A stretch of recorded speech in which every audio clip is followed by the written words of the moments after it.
Assalomu alaykum hurmatli kuzatuvchilarimiz. 2025-yil 4-oktyabr biz Shirin Makka jo'xorimizni ko'rgani keldik. Bu Shirin Makka jo'xorimizga kelganimizda sizlarga bir qisqacha ma'lumotni berib o'tib ketaylik davomimizda.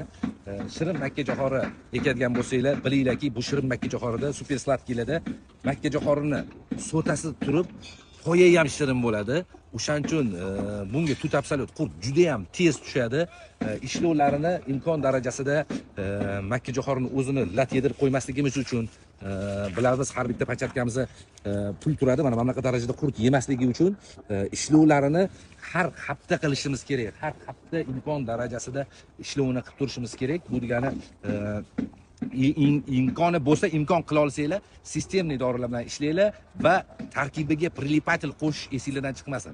Chunki har bitta dorini berganimizda prilipatel bilan beradigan bo'lsak, prilipatel kley bo'lib o'ziga yopishib oladi va dorini kuchi yana ham ko'proq turib beradi. Misol 10 kun turmaydi, 20-25 kun turib beradi va bizning so'talarimizni inshaalloh tekis chiroyli saqlab chiqaramiz. Sizlar kuzatishda davom etinglar. Rahmat.